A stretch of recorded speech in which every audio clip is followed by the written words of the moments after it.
একদিকে জোর কদমে প্রচার চলছে, তার কারণ কয়েকদিন বাদেই ভোট। আর ভোট যুদ্ধে নামার আগে শরীর সুস্থ রাখতে ঠিক কি প্রস্তুতি নিচ্ছেন বেলেঘাটা তৃণমূল প্রার্থী কুণাল ঘোষ, দেখুন।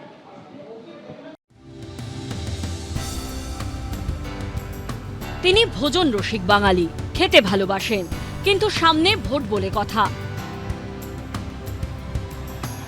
সকাল বিকেল প্রচারের জন্য দৌড়াদৌড়ি করতে হবে। শরীর ফিট রাখতে কি পরিকল্পনা বেলেঘাটার তৃণমূল প্রার্থী কুণাল ঘোষের?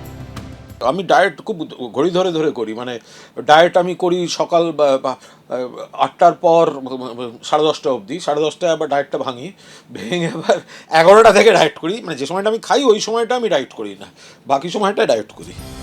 সারাদিনে অসংখ্য কাজ, আর কাজের ফাঁকে যখন যা মেলে, সে বিরিয়ানি হোক বা তেলে ভাজা পাপড়ি চাট, যেটা পাওয়া যায় সেটাই তার পাওয়ার মিল। তবে খাদ্য তালিকায় ফল রাখার চেষ্টা করেন কুণাল ঘোষ।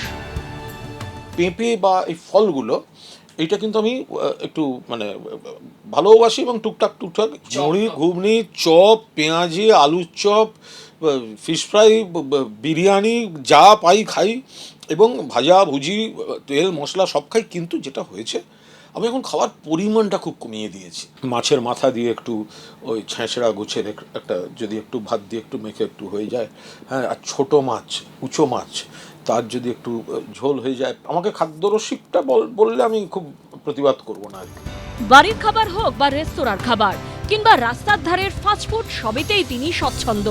তবে শারীরিক কসরতের অভ্যাস সেভাবে নেই বেলেঘাটার তৃণমূল প্রার্থীর। সেই অর্থ হয়ে ওঠে না, কারণ সকাল থেকে এমন কিছু লেখালেখির ইত্যাদি এসে যায়। পা ভাঙার পর কিছু এক্সারসাইজ যেটা দিয়েছেন কোমর মাসল পায়ের, সেটা মোটামুটি চালিয়ে যাচ্ছে। দ্বিতীয় দফায় 29 এপ্রিল বেলেঘাটা কেন্দ্রে ভোট। মানুষের ভোট তাকে কতখানি পাওয়ার দিতে পারলো তা জানা যাবে 4 মে। ময়ূক ঠাকুর চক্রবর্তী, এবিপি আনন্দ, কলকাতা। অর্থাৎ জোর কদমে চলছে ভোটের প্রচার, আর সেই ভোটের প্রচারে এবার বেহালা পশ্চিমের বিজেপি প্রার্থী ইন্দ্রনীল খাঁ।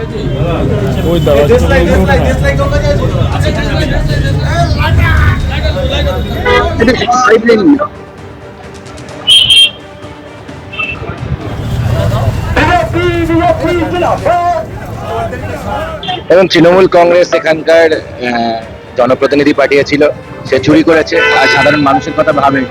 তৃণমূল কংগ্রেস মানুষকে পরিষেবা দিতে ব্যর্থ হয়েছে, পরিষেবা দিতে চায়নি, তারা শুধুমাত্র চুরি করতে ব্যস্ত ছিল। চাকরি চুরি থেকে শুরু করে গরিব মানুষের রেশনে চাল ডাল চুরি করতে এসবেই ব্যস্ত ছিল, তো সেটাই করেছে। এখানে মানুষের যে পরিষেবা, যেটা একজন বিধায়ক দিতে পারে, যেখানে একটা তৃণমূল কংগ্রেস তাদের জনপ্রতিনিধি থাকা সত্ত্বেও তৃণমূল কংগ্রেস তা দেয়নি। তৃণমূল কংগ্রেস দেয়নি, 15 বছর ধরে যারা পরিষেবা দিতে পারেনি, তারা নতুন করে কি পরিষেবা দেবে? আর রবিবাসরীয় সকালে জমজমাট প্রচার ব্যারাকপুরেও। জনসংযোগে ব্যারাকপুরের তৃণমূল প্রার্থী রাজ চক্রবর্তী।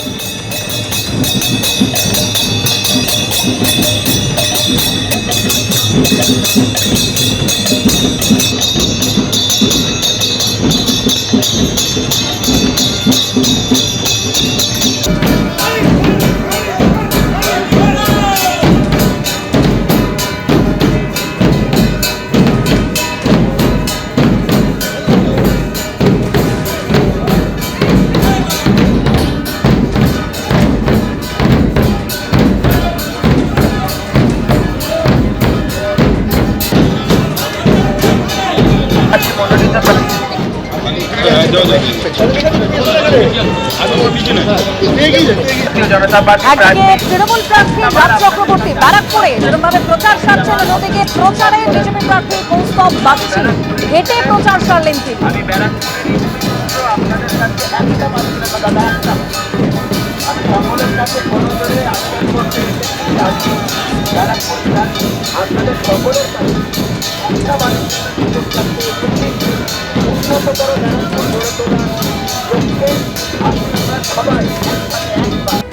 সকাল থেকে একেবারে জমজমাট ভোটের প্রচার করিমপুরে তৃণমূল প্রার্থী সোহম চক্রবর্তী। তিনিও আজ সকাল থেকে ভোট প্রচার শুরু করেছেন, মন্দিরে পুজো দিলেন তিনি।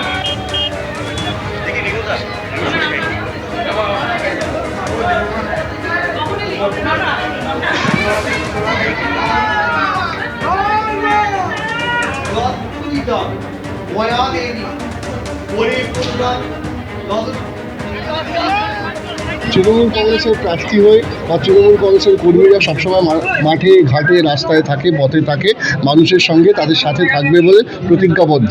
সুতরাং মানুষ এটা বোঝেন, প্রার্থী যেই হয়ে আসুক না কেন, যখন সিম্বলটা ইম্পর্টেন্ট, আমরা তৃণমূল কংগ্রেসের সিম্বল নিয়ে আমরা লড়ি এবং সেটা আমরা প্রত্যেকে মানুষের ঘরে ঘরে পৌঁছে। এবিপি আনন্দ, এগিয়ে থাকে, এগিয়ে রাখে।